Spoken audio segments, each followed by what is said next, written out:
di event Natal tahun 2020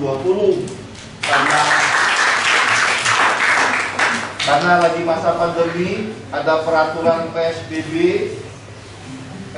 transisi, kita tidak akan buat acara.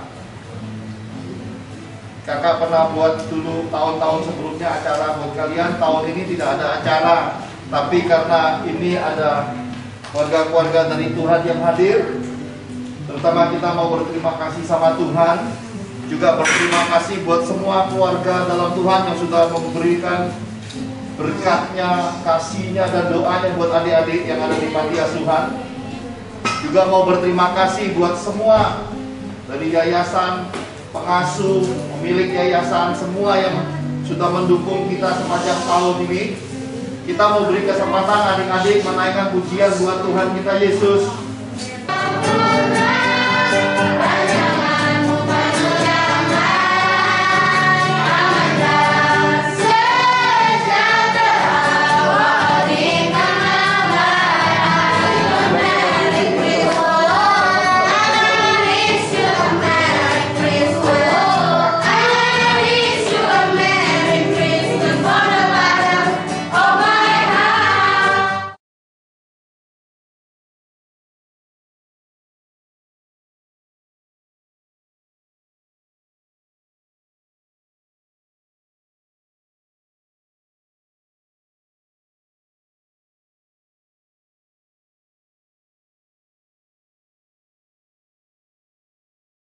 Dan sesudah itu nanti Pastor William Serat akan tutup dalam doa, kita menikmati jamuan makan siang. Cuma kakak bersama keluarga dalam Tuhan mohon izin tidak menemani makan siang, kalian nikmati saja di sini. Kita akan pamit, doa terus kakak beserta tim Fathers Miracle supaya semua berkat kepercayaan datang, terus kakak akan salurkan buat kalian.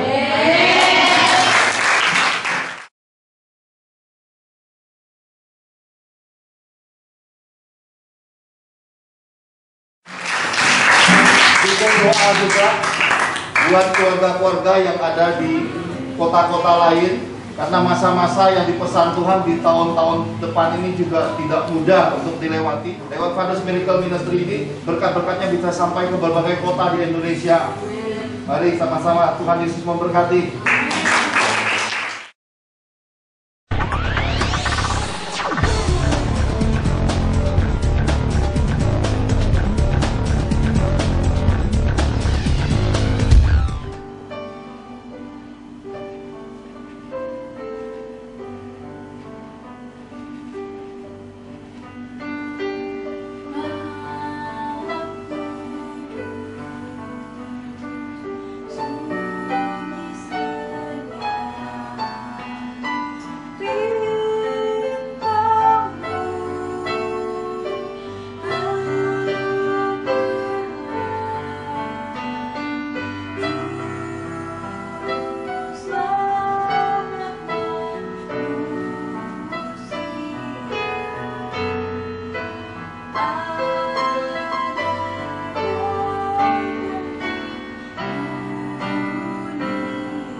yang kami sembah di dalam nama Tuhan Yesus.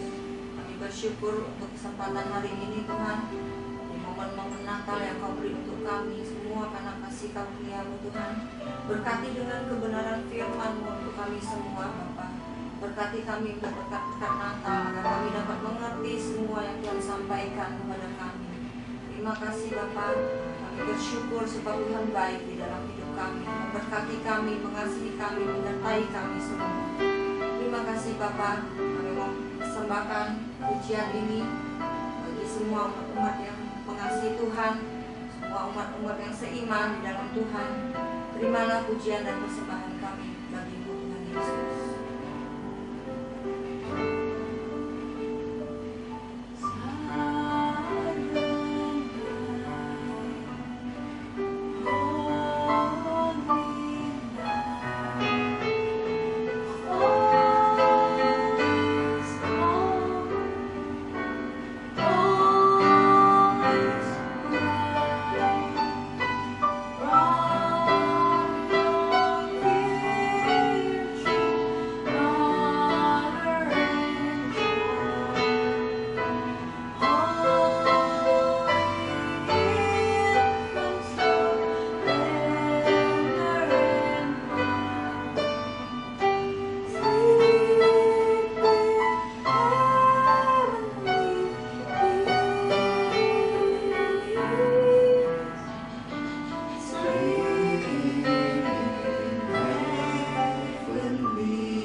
momen-momen yang luar biasa dalam kehidupan orang-orang beriman, kehidupan kami anak-anak-Mu Tuhan. Momen Natal yang indah. Engkau lahir, Engkau hidup, Engkau mati menebus umatmu. Engkau bangkit dari kuburmu. Engkau naik ke surga. Dan satu penantian pengharapan kami di dalam Christmas yang luar biasa ini, Tuhan akan jemput kami kembali, berkumpul di surganya, di mana roh kebangkitan, roh kelahiran, roh Christmas itu akan memateraikan kami semua. Sampaikan akan sepatah kata firman-Mu cukup bagi kami. Sampaikan kebenaran dan isi hati-Mu bagi setiap kami, hingga kami mengerti apa yang harus kami persiapkan, apa yang harus kami lakukan, dan tindakan-tindakan apa yang sebaiknya dan seperti apakah selayaknya untuk kami persiapkan dan hadapi, dan akan kami tempuh di jalan-jalan yang akan datang ini. Berkati kami, perlengkapi kami, karuniakan penyertaan-Mu di setiap kami. Di dalam nama Tuhan Yesus kami telah berdoa dan mengucap syukur. Mari semua kita cinta Tuhan sama-sama katakan amin. Shalom. Mari kita bersama-sama melihat pesan Tuhan hari ini dengan satu tema pesan Natal dari Tuhan. Kita melihat kebenaran firman Tuhan di dalam Matius 2 ayat 7 sampai yang ke-12. Matius 2 ayat 7 sampai 12 berikut firman Allah. Lalu dengan diam-diam Herodes memanggil orang-orang Majus itu dan dengan teliti bertanya kepada mereka, bila mana bintang itu tampak. Kemudian dia menyuruh mereka ke Betlehem, katanya, pergi dan selidikilah dengan seksama hal-hal mengenai anak itu, dan segera sesudah kamu menemukan dia, kabarkanlah kepadaku supaya aku pun datang menyembah dia. Setelah mendengar kata-kata raja itu, berangkatlah mereka.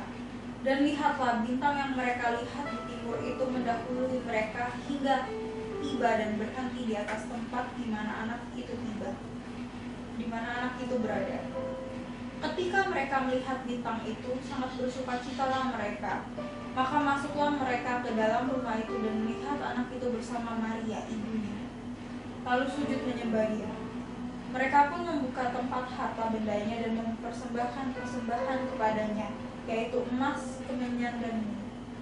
Dan karena dia diperingatkan dalam mimpi supaya jangan kembali kepada Herodes, maka pulanglah mereka ke negerinya melalui jalan lain.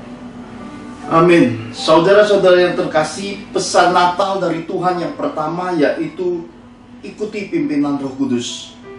Seperti apapun dunia akan bergejolak, seperti apapun perubahan zaman ini, Kitab Suci sudah mengingatkan kepada kita pesan langsung dari Tuhan Yesus bahwa kehidupan Sodom Gomora, manusia kawin mengawinkan, pesta pora, semua keadaan dunia akhir zaman ini akan bertambah sulit kehidupannya.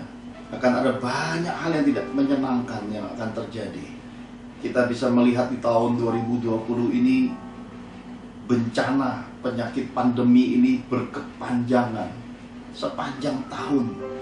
1 tahun sebentar lagi akan berlalu 2020, tetapi sampai detik ini, waktu ini, belum ditemukan obatnya, saudara terkasih.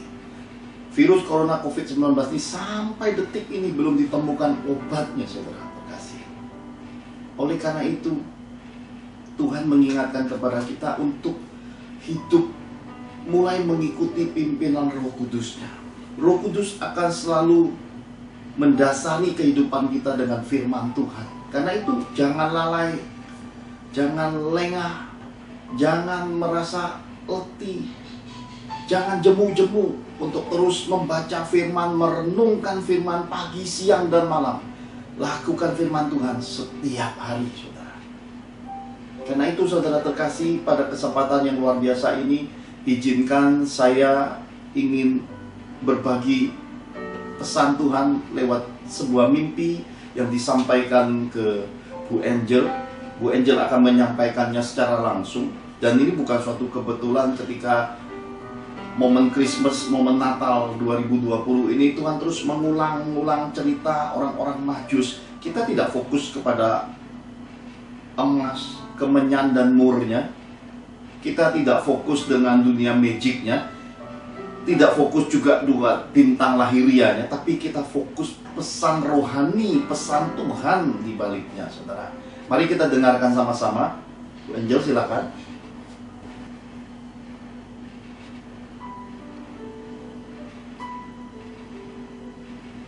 Shalom saudara yang terkasih di dalam Tuhan Yesus. Pada kesempatan ini saya ingin sharingkan tentang mimpi saya.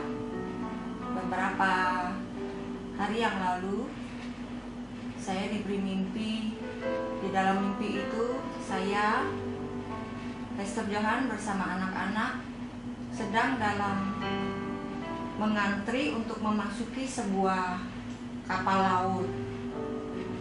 Lalu di depan kami itu ada 2 orang pria. Kemudian saya lihat mereka sedang berbincang-bincang, berbicara, dan kemudian saling menepuk satu sama lainnya. Setelah itu tidak lama mereka akhirnya berkelahi, 2 orang pria ini. Kemudian datanglah petugas keamanan, lalu membawa 2 orang pria itu pergi dari tempat itu. Kemudian saya masih melihat masih panjang antrian itu untuk memasuki kapal itu. Lalu Pastor Johan berkata, kita mundur 3 langkah. Lalu kami semua mundur 3 langkah. Saya melihat terus antrian itu maju-maju dan orang-orang terus memasuki kapal tersebut. Tiba-tiba ada seorang anak kecil, masih kecil sekali anak itu, mungkin sekitar 4 atau 5 tahun, tiba-tiba memegangi tangannya Pastor Johan. Lalu sambil memegang tangan Pastor Johan, anak kecil itu memberikan lambaian dengan tangannya sebanyak 3 kali, memberi isyarat bahwa jangan untuk memasuki kapal laut tersebut. Anak kecil ini saya lihat di dalam mimpi wajahnya itu seperti orang luar negeri dan rambutnya juga kecoklat-coklatan. Lalu kemudian Pastor Johan berkata, kita balik. Kita semua akhirnya tidak mengikuti antrian untuk masuk kapal itu. Dan kemudian dari kejauhan saya melihat setelah semua orang-orang itu memasuki kapal, dan kemudian kapal itu berjalan. Lalu tidak lama kemudian saya melihat kapal itu tenggelam. Jadi semua kapal itu tenggelam, hampir sudah tidak kelihatan lagi. Saudara, demikian mimpi yang saya alami beberapa waktu yang lalu. Kiranya Roh Kudus dapat memberikan pengertian-pengertian daripada mimpi itu tersebut. Tuhan Yesus memberkati kita semua, dan kasih Tuhan Yesus menyertai kita semua. Shalom. Haleluya. Lewat mimpi dari Bu Angel yang barusan kita dengar bersama, saudara terkasih, ternyata dalam kehidupan setiap keluarga, setiap pribadi, setiap orang percaya, semua kita yang hidup di muka bumi ini punya suatu perjalanan hidup, penyeberangan, dreams, keinginan, cita-cita. Semua orang punya itu. Dari suatu area naik area yang lain, pindah ke area yang lain. Dari suatu dimensi, dari satu kemuliaan menuju dan naik kemuliaan yang lebih tinggi lagi. Dari satu prestasi menuju prestasi yang lebih besar. Dari jumlah nominal gaji, dari nominal pendapatan, dari nominal keuangan, dari jumlah tabungan, deposito, ingin lebih besar lagi. Semua orang punya seperti itu. Nah, Tuhan sudah pesankan kepada kita untuk ikuti tuntunan Roh Kudus. Mulai saat ini ketika kita mendengarkan akan pesan Tuhan ini, sandingkan hidupmu dengan firman Tuhan. Hari-hari hidupmu bergaul dengan Roh Tuhan. Ikuti semua petunjuk dan tuntunannya, saudara terkasih. Karena di dalam mimpi dikatakan ada perseteruan, ada perang saudara yang akan terjadi. Ada keributan persaudaraan yang terjadi yang tidak bisa dihindari. Ada 2 saudara, ada dua kelompok, ada dua keberadaan saudara yang berselisih paham. Dimulai dari pertemuan-pertemuan, kemudian menimbulkan gesekan, pada akhirnya terjadi keributan besar, saudara. Dan keributan ini akan menghalangi semua orang. Keributan ini akan menjadi penghalang bagi semua orang. Mengapa? Ternyata ini seizin Tuhan. Karena di dalam mimpi dikatakan, saya mengajak keluarga mundur 3 langkah. 3 langkah bicara tentang bagaimanakah kita harus mengalah dalam kehidupan. Kita tidak paksakan apapun di dalam kehidupan. Kita memiliki hikmat dan pengertian dan pemahaman dari Tuhan untuk membaca segala sesuatu yang terjadi, menganalisa, mengambil keputusan, hidup menurut petunjuk-petunjuk Tuhan, bukan menurut ambisi, emosi, dan keinginan kita. Ada banyak kali dalam kehidupan ini anak-anak Tuhan tidak dapat bisa dan tidak sanggup, atau mungkin lupa, ataukah mungkin lalai, ataukah mungkin tidak tahu membedakan antara kepentingan Tuhan dengan kepentingan pribadinya. Hingga ketika kepentingan pribadinya terusik, mereka mengorbankan kepentingan Tuhan. Ada banyak orang mencampur adukan kehidupan rohaninya dengan keakuan dan keegoisan dalam hidupnya, hingga suatu keadaan di mana setan menghancurkan hidup mereka melalui godaan, gesekan, perselisihan dalam keluarga, dalam sedikit area hati yang tidak enak. Mereka korbankan semua kepentingan Tuhan, mereka lepaskan semua pelayanan, mereka pergi tinggalkan proses Tuhan, mereka abaikan semua janji-janji Tuhan. Ini terjadi dalam kehidupan. Maka Tuhan mengajarkan lewat mimpi ini, mundur 3 langkah, saudara. Mundur 3 langkah berarti kita harus menunggu waktunya Tuhan. Kita tidak usah terburu-buru. Kita tidak usah paksakan sesuatu yang kita lihat di depan mata. Kondisinya tidak kondusif. Sesuatu yang masif sedang terjadi di berbagai area, berbagai kota. Sesuatu yang tidak menyenangkan. Sesuatu yang kalau kita ada di area-area yang tidak beruntung itu, kita akan mengalami kerugian. Kita akan mengalami bayar harga yang mahal. Tuhan pesankan 3 langkah ini, saudara. Dan di balik pesan 3 langkah ini, di dalam mimpi Bu Angel tadi dikatakan, ada anak kecil yang berumur 4-5 tahun, tampangnya agak seperti anak-anak Eropa. Kenapa dalam mimpi Bu Angel melihat mungkin kulitnya berbeda, matanya mungkin biru, rambutnya agak keemas-emasan. Ini gambaran dari mungkin angels, ya, malaikat-malaikat Tuhan yang mengambil rupa dari Timur Tengah atau dari belahan Eropa atau Amerika. Kenapa nggak ambil yang lokal aja dalam mimpi? Nah ini saudara, kita suka ngatur mimpi, ngatur Tuhan, saudara. Ini sudah terjadi, ini sudah dalam pengaturan Tuhan. Cobalah dalam kehidupan kerohanian ini tidak lakukan banding-banding, saudara, ya. Luruslah ke depan, nggak usah ke kiri, ke kanan.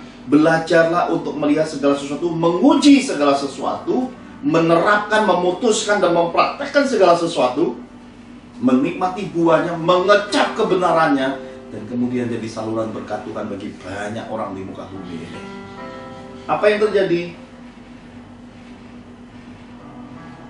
Anak kecil 4-5 tahun ini yang merupakan malaikat Tuhan ini akan datang dalam kehidupan orang-orang sederhana, orang-orang asing, orang-orang yang tidak kita sangka-sangka, orang-orang yang nampaknya eksotik, orang-orang yang menarik, akan melambaikan tangannya dan memberi isyarat, akan mengingatkan kita, akan menasihatkan kita untuk tidak lanjut, tidak paksakan, untuk mengkonfirmasi kepada kita bahwa apa yang kita sudah lakukan, yang sudah kita putuskan untuk mengalah, untuk bersikap rendah hati, untuk menunggu waktunya Tuhan, itu sudah benar. Karena dia melambai-lambaikan tangannya 3 kali, artinya konfirmasi bahwa segala sesuatu mulai tahun depan, semua hal harus dikonfirmasi lewat pimpinan rohnya.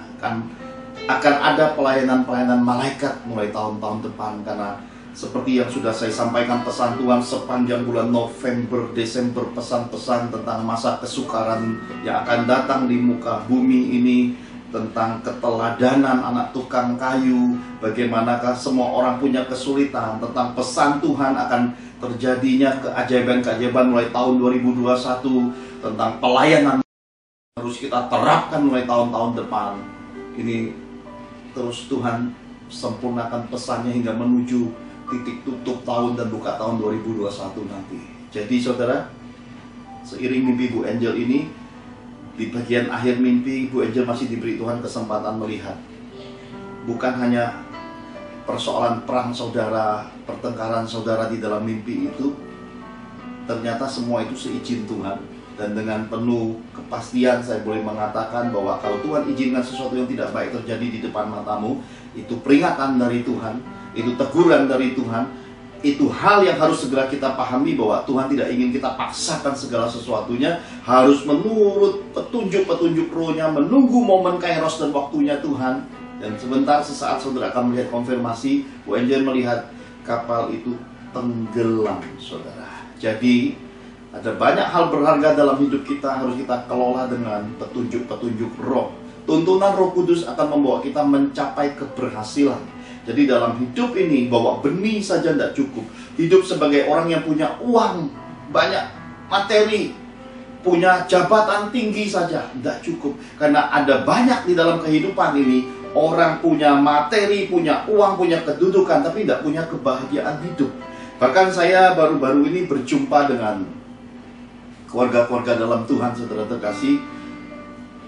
Mereka bercerita, kami menemukan kunci-kunci Tuhan, dan izinkan pada kesempatan yang luar biasa ini saya ingin tampilkan video rekaman yang berhasil kami tangkap, direkam tim Fathers Miracle ketika keluarga besar Fathers Miracle bersama orang-orang yang cinta Tuhan, keluarga besar Wijaya, orang-orang yang tergerak hatinya, dan kiriman-kiriman berkat dari anak-anak Tuhan yang dititipkan ke pelayanan tim Fathers Miracle Ministry.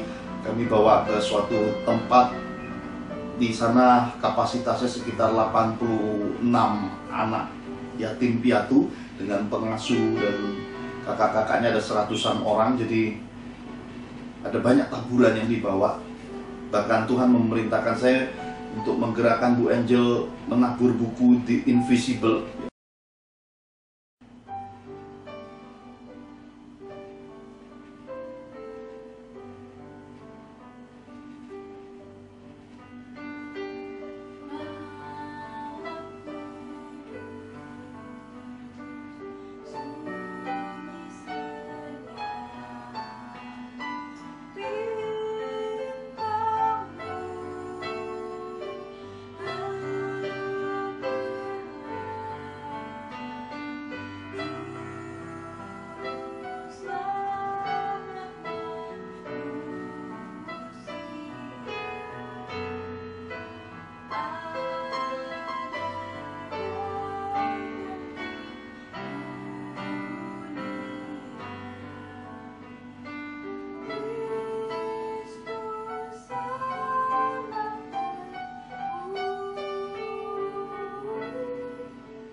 Sebelum adik-adik nanti mau memberikan pujian untuk Tuhan, Bapak Pendeta mau menyampaikan salam kasih Tuhan ke adik-adik semua.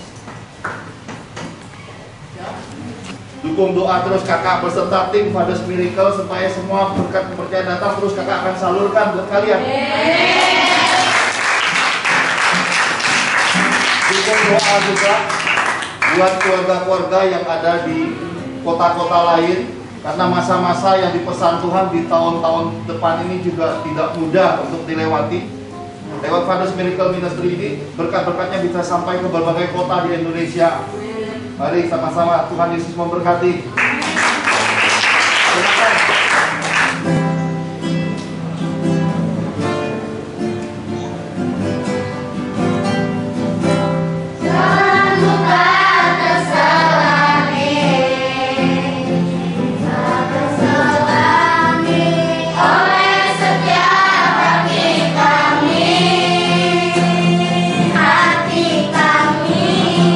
Namun satu hal yang ku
Kami dari Panti Asuhan Pondok Kasih Agape mengucapkan banyak terima kasih kepada Ibu Angel, Father Miracle Ministry, Bapak dan Ibu semua yang telah memberkati kami.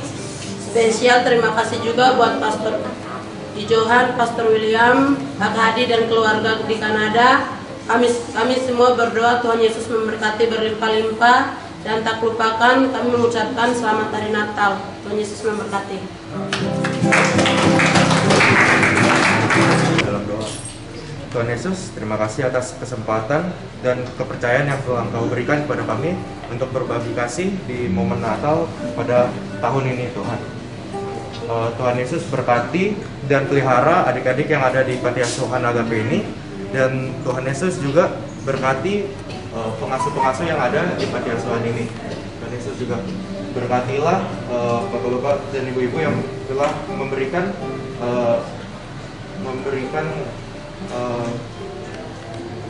memberikan kasih sayang yang pada tahun ini, Tuhan. Dalam nama Tuhan Yesus kami sudah berdoa dan mengucap syukur. Haleluya, amin.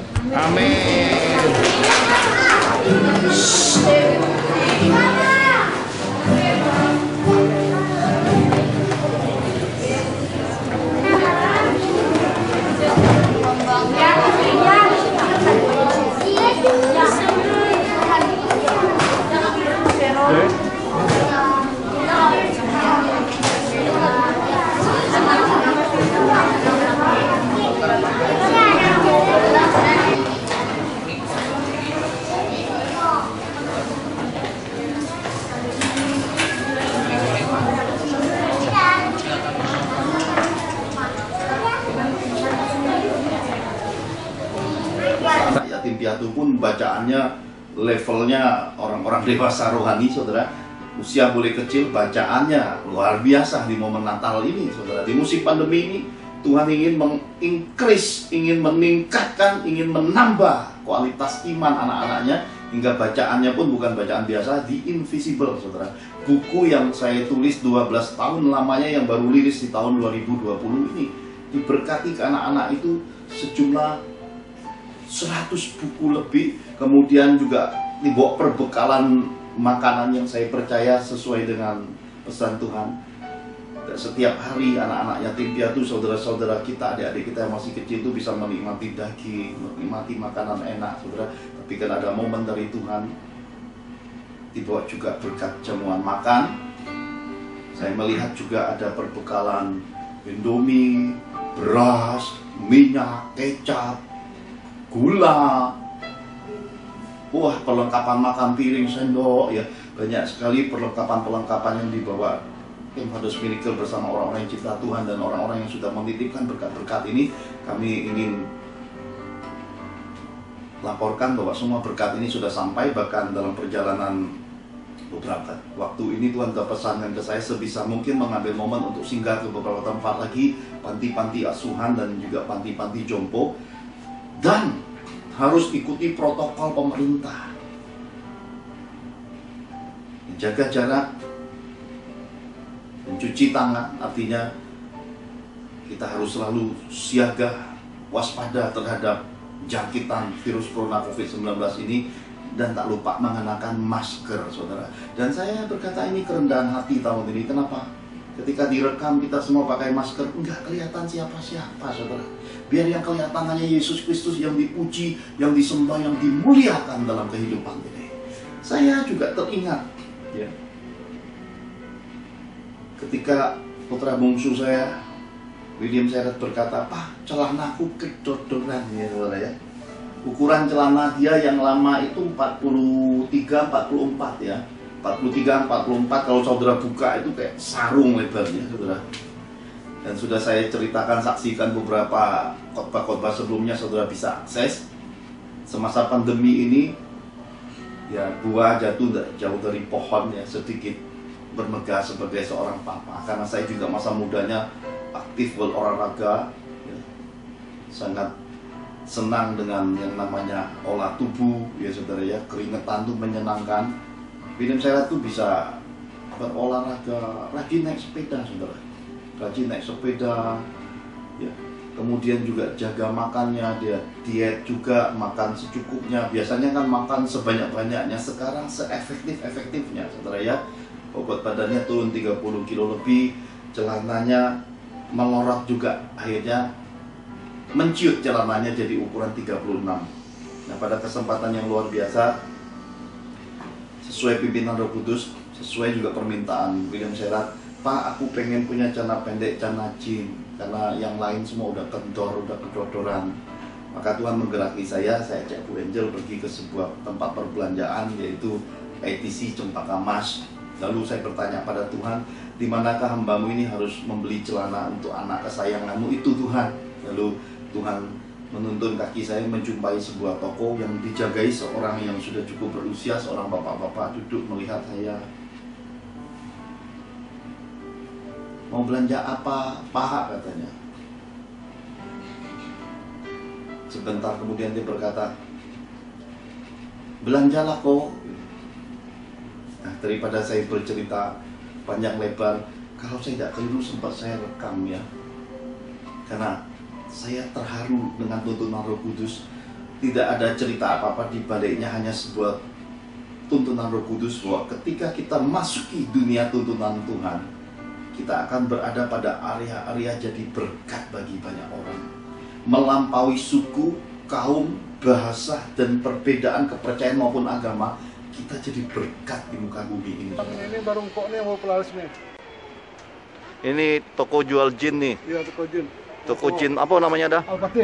Alpati di ITC Lantai Cempaka dua. Putih, lantai 2. 3 bulan sepi. Iya. Tak ada dagang. Iya. Hari ini ketemu rezeki. Iya, Bangkok. Iya, ketemu engkok nih, engkoknya nih. Bantu-bantu udah ya kalau ada rezeki mau beli celana di sini, Lantai celana 2. jin lantai 2 di ITC Blok G. Cempaka Putih. Blok Oh, G. lantai 2 Blok G. Oh. Yo, ini titip pesan dari Uda nih yang mau bantu-bantu rezeki. Kenapa? Karena Bapak ini sempat meneteskan air mata dan dia terharu sekali. Dia berkata terima kasih. Dan sebagaimana halnya pedagang ya saudara, dia kebas-kebas duitnya saudara di dagangannya. Senang katanya, hanya beberapa ratus ribu. Karena tadinya saya cuma mau beli satu celana. Akhirnya karena mendengar cerita yang begitu mengharukan, katanya selama beberapa waktu masa pandemi ini dagangannya hampir tidak ada yang beli. Kita maklumi kesulitan ekonomi, kesulitan semua orang, kesulitan jual beli dan perdagangan dan kehidupan banyak orang. Ini momen buat semua kita sesuai tuntunan Tuhan untuk mulai berbagi di masa-masa paceklik, masa kesulitan ekonomi, masa kesusahan bagi semua orang di muka bumi ini. Bukan hanya bangsa kita, seluruh bangsa di muka bumi ini sedang kesulitan, saudara. Bahkan saya juga dapat kabar di tanah kelahiran saya yang katanya tentrem, aman, tiba-tiba teman-teman masa SD saya yang 33 tahun lebih tidak ketemu itu memberi kabar, saudara. Dia berkata, wah, rumah sakit pun penuh sudah. Ternyata pandemi ini tidak bisa dibatasi dengan apapun, dia menjalar seperti api, saudara. Ya. Dan memang tahun 2020 ini ujian api, dia menjalar cepat sekali, membakar cepat sekali, saudara ya.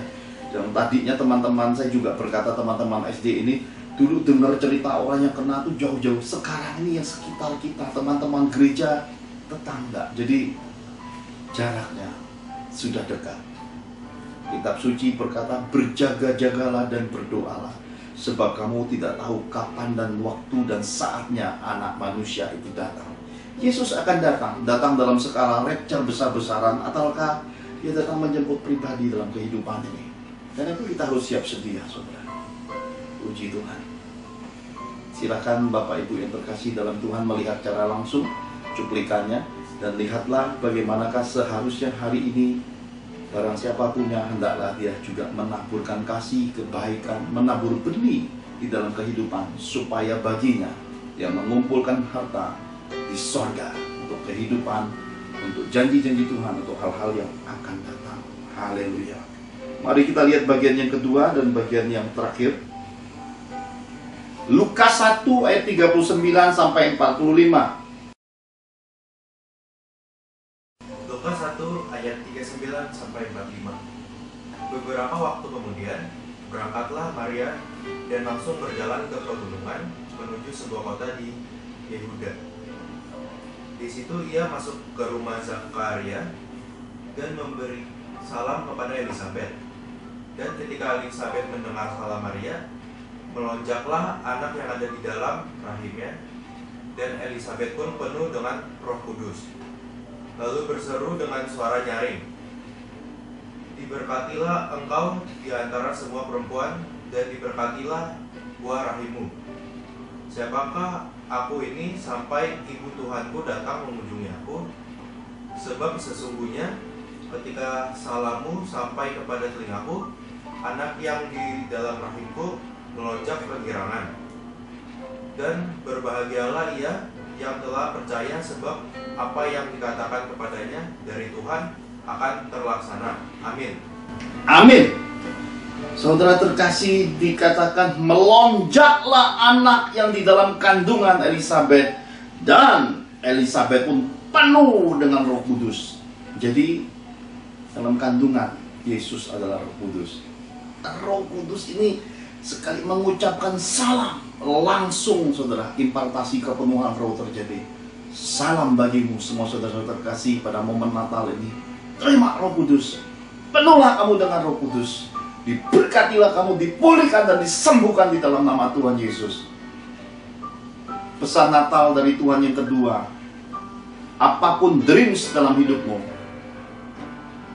harus datang dari Tuhan. Melalui pertemuan Maria dan Elisabet yang masih kerabat keluarga ini, Tuhan mengingatkan, berpesan kepada kita supaya selagi kita hidup, kita bisa punya kesempatan dan bertemu dan menghargai perkenalan dengan orang-orang yang datang dari Tuhan.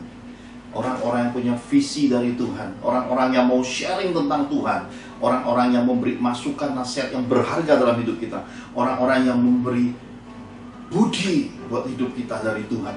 Jangan lupakan, jangan abaikan. Sering kali dalam kehidupan rohani ini orang mempertukarkan satu kekeliruan, satu cerita negatif dengan semua kemuliaan yang Tuhan sudah berikan itu mereka buang dengan hati yang menghakimi. Jangan punya hati seperti itu saudara. Sadari, Tuhan juga ingin kita bergaul dengan komunitas, dengan mentor rohani, dengan saudara-saudara seiman, orang-orang yang takut akan Tuhan, orang yang punya keteladanan dalam kehidupan berkeluarga, orang yang satu rumpun keluarganya cinta Tuhan, mereka yang hidupnya berpaut pada firman, mereka yang kehidupan sehari-harinya Roh Kudus begitu nyata, mereka menerapkan tindakan kasih dan iman mereka, iman yang berbuah, hidup bergaul dengan mereka. Bawa satu rumpun keluargamu untuk saling mengenal. Karena hal seperti ini langka di muka bumi, saudara. Tuhan inginkan kita mencapai semua ini, saudara. Karena untuk menjadi rusak, untuk hidup hancur itu gampang sekali, saudara. Untuk menyakiti orang itu banyak sekali kesempatan dan banyak. Bahkan saudara tidak suka pun tanpa sadar terkadang dalam hidup ini bisa terjadi kecelakaan. Saudara sudah hati-hati orang lain yang nabrak saudara. Karena itulah jalannya sempit, pintunya kecil. Semuanya Tuhan sudah pesankan di area kesesatan. Karena itulah kita perlu orang-orang yang diurapi Tuhan, orang-orang yang punya Roh Kudus, orang-orang yang sungguh-sungguh menjadi pelaku firman. Ketika kesesakan datang, kita butuh saudara-saudara seiman, sebab kita tidak bisa hidup dan menyelesaikan berperang seorang diri dalam kehidupan ini. Kita butuh orang lain mendukung kita. Kita butuh saudara-saudara seiman ada di sisi kita. Kita butuh orang-orang yang menopang. Saudara ingat ketika Musa dengan profetiknya berperang atas bangsa Israel. Kalau tongkatnya turun, bangsa Israel kalah. Kalau tongkatnya naik, tangannya kuat, bangsa Israel menang. Dan ada Joshua, ada Hur, saudara. Ada kedua tokoh rohani yang menopang tangan Musa hingga bangsa Israel sepanjang waktu dan sepanjang peperangan itu berkemenangan. Tuhan pesankan ini kepada kita untuk kita pahami bersama, saudara. Dan saya ingin mengulangi bagian yang ketiga sebagai pesan Natal dari Tuhan yang terakhir. Lukas 1 ayat 45 tadi dikatakan, dan berbahagialah ia yang telah percaya, sebab apa yang dikatakan kepadanya dari Tuhan akan terlaksana. Sama-sama katakan, akan terlaksana. Nah, yang ketiga, hidup berbahagia sebagai orang beriman, saudara terkasih. Kitab suci mengajarkan kita untuk bisa hidup berbahagia sebagai orang beriman, kita harus percaya sepenuh hati kepada Tuhan. Saudara ingat hukum terutama dan hukum yang kedua dan hukum yang utama yang Tuhan pesankan. Tuhan Yesus berkata, kasihilah sesamamu seperti dirimu sendiri. Kasihilah Tuhan Allahmu dengan segenap hatimu dan segenap kekuatanmu dan segenap akal budimu. Kedua hukum ini, saudara, adalah kunci dari semua kepercayaan, semua bagian dari kehidupan orang-orang beriman. Mengasihi sesama, mengasihi Tuhan. Itu keseimbangan di dalam kehidupan kerohanian yang ada di muka bumi ini. Kitab suci mengajarkan kepada kita juga janji Tuhan di dalam hidup kita. Katakan sama-sama, pasti terlaksana. Janji Tuhan di dalam hidup kita tidak akan gagal. Janji Tuhan di dalam hidup kita akan tergenapi pada waktunya, saudara. Karena itu, saudara, ikut Tuhan jangan hitung-hitungan. Apapun yang Tuhan perintahkan, engkau kerjakan. Saudara terkasih, saya teringat sebuah tulisan dari Kanada, ya, tepatnya dari Pak Hadi Wijaya. Dia berkata, wow, ototnya Pak Johan kayak besi. Saya itu baca berkali-kali, ini ngangkat besi apa ototnya besi. Saudara, nanti kita lihat sama-sama ya. Tulisan dari Kanada, menarik sekali. Ini suatu keadaan ketika saya sedang ngobrol sharing.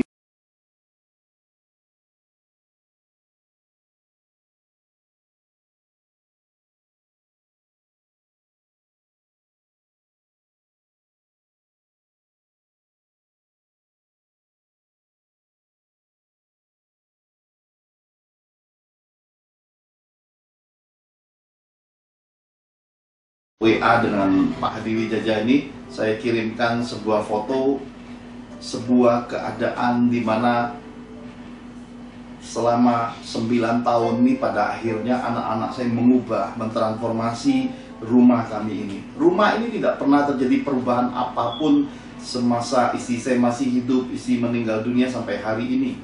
Di kamar ini masih ada foto pernikahan kami, tidak ada letak apapun yang berubah. Cuma ada pertambahan satu lantai karena kehadiran Bu Ece dan Ricci. Dari awal istri saya berkata inginnya terang, kemudian pencahayaannya bagus, udaranya bagus, tidak mau pasang namanya garasi. Tetapi putra bungsu saya, saudara sudah lihat, tinggi besar, ya. Rehwel juga sudah dewasa. Anak-anak berkata, ini kalau cuci mobil, sesudah cuci setengah jam, 1 jam kemudian hujan, kotor lagi mobilnya, ya. Sudah buang harga, sudah buang perasaan, sudah berjeri lelah, rasanya kok kayak sia-sia, kotor lagi. Kemudian putra bungsu saya berkata, Pak, pasang kanopi, Pak. Nah, saudara, untuk permintaan ini tidak langsung saya penuhi, saudara. Saya bisa saja lakukan sebuah trik, ambil uang ministry ya sedikit buat beli kanopi atau langsung pasang kanopi. Tidak, saudara. Tidak akan seperti itu. Selama saya masih hidup, saya percaya Tuhan masih beri saya kasih karunia untuk menjagai kemurnian dalam pelayanan. Atau saya jual sebuah request rohani, oh saya butuh berkat kanopi. Tidak akan juga. Karena pelayanan bukan ajang untuk ngemis uang atau narik uang orang pindah ke kita, saudara ya. Tidak akan terjadi juga hal seperti itu. Apa yang saya buat? Saya berdoa sama Tuhan. Saya berdoa sama Tuhan. Sampai pada waktunya saya mulai sisihkan sedikit uang, mengumpulkan, beli besi. Bu Angel ketawa-ketawa, beli besi aja nyicil, kemudian mau pasang genteng, mau survei harga sana sini, nyicil lagi, mundur lagi, berbulan-bulan lamanya semuanya ini. Dan saudara, ketika saya cari tukang juga, saudara, hitungan borongan, wow, butuh puluhan juta, bahkan 20-an juta lebih kalau tergantung bahan dan juga kualitas. Saya berkata mahal sekali. Sedangkan yang saya harapkan dalam kehidupan ini, apa yang Tuhan kenal, Apa yang diperintahkan Tuhan, petunjuk dan tuntunan Tuhan itu yang terutama dalam apapun area hidup saya. Lalu Roh Kudus memberi saya pemahaman-pemahaman, karena pada waktu itu saya dapat juga lewat keluarga dalam Tuhan, orang-orang yang punya hati, punya kemampuan dengan upah yang cukup. Mereka mau bantu untuk bantu saya pasang kanopi dan buat kanopi ini. Tetapi persoalannya terjadi perbedaan ide ya. Ini mundur lagi, saudara. Saya sempat frustasi 1 minggu. Saya bilang, Tuhan, sedih juga. Uangnya sudah ada sedikit uang terkumpul, tapi yang tukangnya nggak ada. Masa saya suruh manjat lagi, saudara? Lama-lama ya jadi super MacGyver, saudara ya. Kehidupan begitu banyak, masih ngecat sendiri, masak-masak sendiri ya. Banyak hal saya kerjakan dalam hidup sendiri. Tapi saya berkata, tolonglah hambamu ini, ulurkan tanganmu, curahkan kemurahan belas kasihmu. Tiba-tiba Tuhan itu datang ke saya dan bicara lewat pimpinan rohnya, mesti begini, pasang begini, cukup begini, ini. Dan seperti arsiteknya Tuhan itu ditaruh di batin saya, saudara. Saya bisa melihat jelas. Lalu tiba-tiba balik lagi tukangnya ya, saudara ya.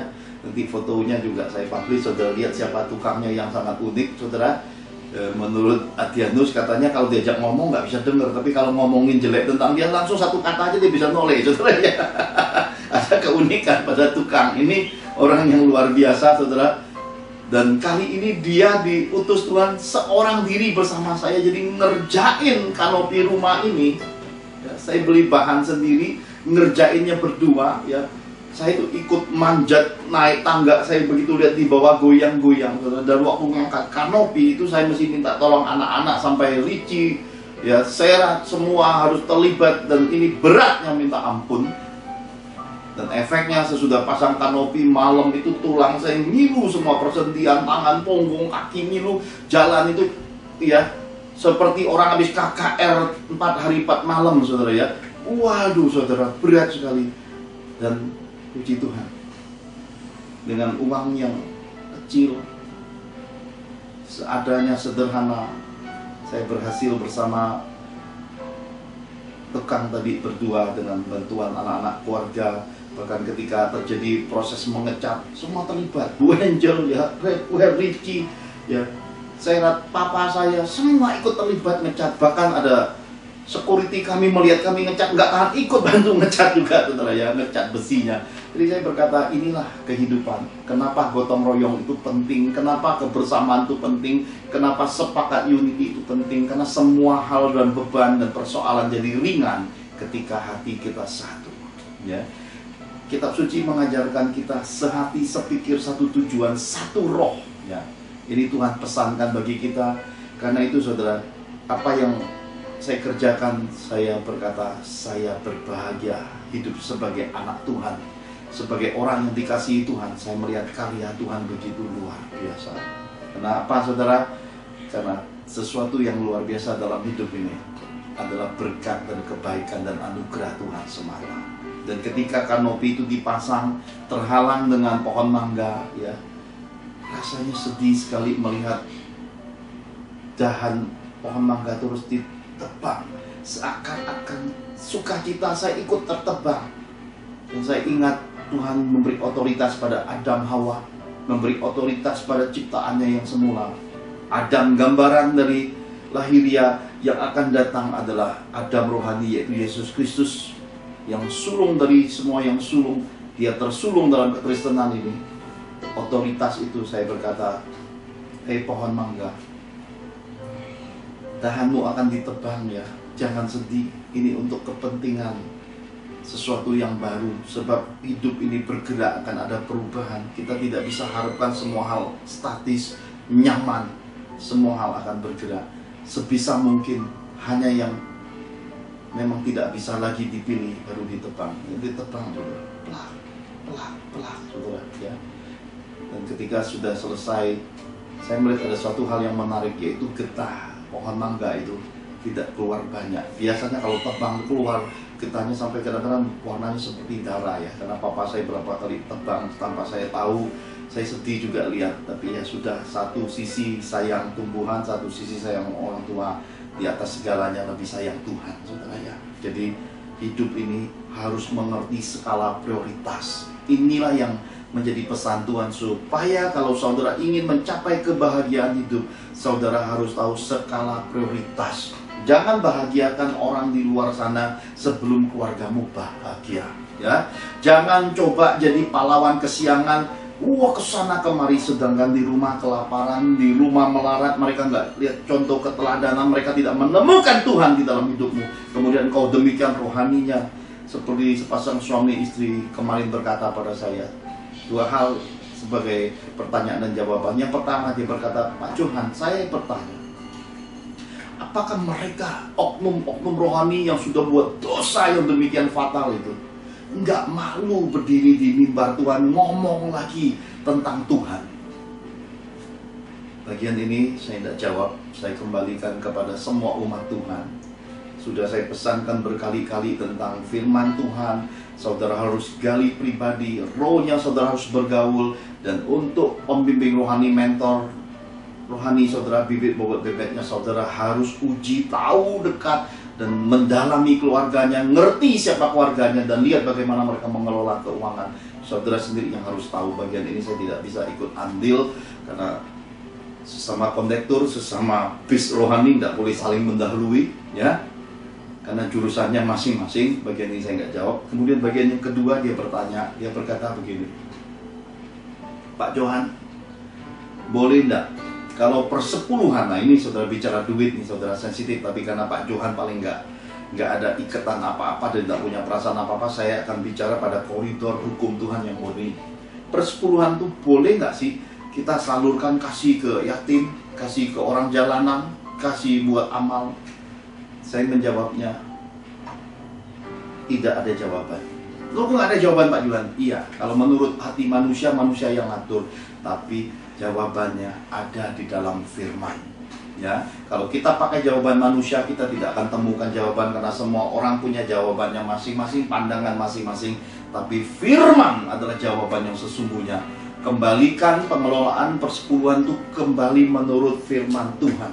Jangan sampai ada banyak oknum rohani yang memperkaya diri di balik persepuluhan. Jangan sampai ada banyak organisasi rohani memperkaya organisasi di balik persepuluhan. Kemudian kita berkata, wah ini nggak beres, kita buat aturan sendiri dalam kerohanian. Kembali kepada firman. Firman tidak pandang bulu, tidak pandang muka. Firman adalah kebenaran yang harus kita kerjakan dengan segenap hati. Sebab Tuhan mencintai hukum, dan siapa yang menjadi pelaku hukum Tuhan, dikenan Tuhan, hidupnya akan berbuah. Lalu saya memberi perumpamaan, saya berkata begini, lihat di TV ya. Iya, lihat apa Pak Johan? Oh, kasus-kasus korupsi loh ya. Itu kan yang dikorupsi sebenarnya kan uang pajak kita ya. Iya Pak Johan, betul. Terus karena kita lihat mereka, oknum-oknum korupsi ini, udah kita nggak usah bayar pajak lah, ngapain kita salurin sendiri lah. Ya. Besoknya saudara di penjara, saudara, karena nggak bayar pajak negara, saudara. Ya, seperti inilah kehidupan kekristenan. Ketika kita tidak lakukan persepuluhan, ya, roh pengembara itu datang mempenjara hidupmu karena kau buka celah, tidak jadi pelaku firman. Engkau ngatur diri sendiri, kemudian kau bersaing dan berperang dengan roh pengembara. Kau bilang, aku kan sudah lepaskan persepuluhan ini ke berbagai sosial ini. Ya, itu kan aturan saudara. Itu menurut saudara firman bilangnya apa? Kembali kepada kebenaran firman. Lalu saya nasihatkan, karena itu carilah yang benar, yang terbukti, yang terpuji dari Tuhan, biar semua itu dikelola menurut Tuhan sendiri, menurut pimpinan rohnya. Ini pesan Natal buat saudara.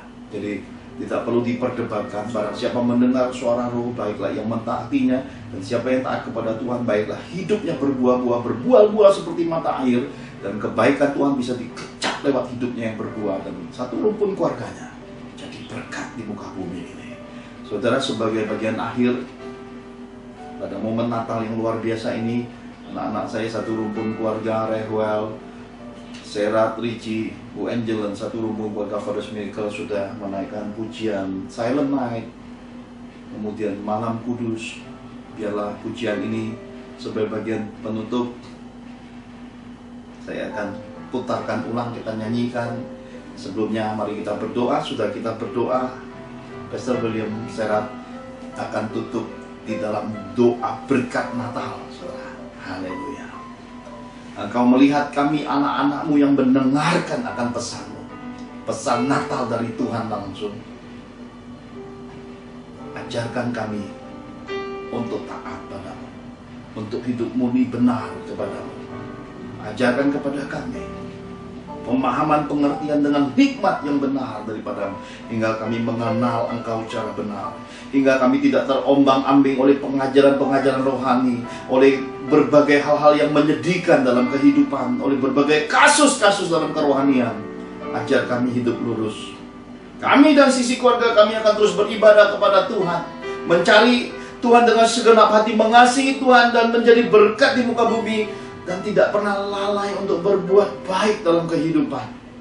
Ajar kami untuk jadi berkat selagi kami hidup. Dan biarlah roh Christmas, roh yang ada pada Yesus Kristus Tuhan Juru Selamat kami, yang membuat Yohanes dalam kandungan Elizabeth bergejolak, dan kitab suci berkata mereka saat itu merasakan roh-Mu Tuhan, sebab Elizabeth menyatakan kesaksiannya, dia penuh dengan Roh Kudus-Mu. Biar kami semua saat ini di momen Natal 2020 ini dipenuhi Roh Kudus-Mu, terus dipenuhi Roh Kudus-Mu, dipenuhi Roh Kudus-Mu, mempersiapkan kami, memperlengkapi kami untuk menghadapi tahun-tahun keajaiban di mana kesusahan besar di muka bumi akan segera datang ini. Kau memperlengkapi kami di hari Natal ini, hingga kami semua seperti yang Kau janjikan, bahkan berkat-berkat dari negeri seberang, berkat bangsa-bangsa Kau alirkan bagi kami, bagi rumpun garis keturunan kami, orang-orang yang takut akan Engkau, orang-orang yang mengasihi Engkau dengan setulus hati. Dan Kau memberkati sepanjang tahun 2020 ini hamba-hambamu, umatmu, para bangsawanmu, bendahara surgamu, orang-orang yang telah tergerak hatinya mendukung pelayanan Father's Miracle. Hamba melepaskan berkat-berkat kembalian daripadamu. Lipat gandakan semua berkat keuangan umatmu yang telah ikut andil dalam pelayanan ini. Lipat gandakan semua berkat-berkat kehidupan, keluarga yang harmonis, pemulihan keluarga, kesembuhan dari berbagai penyakit. Anugerahkan kasih dan kejutan-kejutan pemberian-pemberian-Mu dari sorgamu bagi semua orang yang terlibat dalam pelayanan Father's Miracle ini. Anugerahkan kasih-Mu meskipun kami terpisah oleh jarak yang jauh, tapi kasih Tuhan ada di tengah-tengah kami, dalam berkat-Mu, dalam kasih-Mu, dalam pengharapan dan iman dari-Mu, mengikat kami dalam satu tali roh untuk bekerja bersama-sama di ladang Tuhan dan jadi berkat selagi kami hidup. Dan kemuliaan Tuhan jadi anugerah kepercayaan yang luar biasa dalam hidup kami semua. Terima kasih Bapak. Kami angkat kedua tangan kami untuk menerima berkat daripada-Mu. Bapak, terima kasih atas pernyataan pada hari ini. Kami sudah bisa mendengarkan apa yang ingin Kau sampaikan kepada kami. Biarlah firman-Mu selalu menjadi kekuatan, selalu menjadi jalan, dan dapat meluruskan jalan kami. Tuhan, berkatilah individu-individu yang mendengarkan dan melakukan pekerjaan tangan-Mu Tuhan. Bapak, berkatilah kami semua, anak-anak-Mu ini Tuhan. Bapa kami yang ada di surga, dikuduskanlah nama-Mu, datanglah kerajaan-Mu seperti di bumi, di surga dan pada saya. Amin. Amin. Sukaan bagi dunia, penebus datanglah. Beri hatimu kepadanya, sekalian nyanyilah, sekalian nyanyilah, sekalian orang bernyanyi.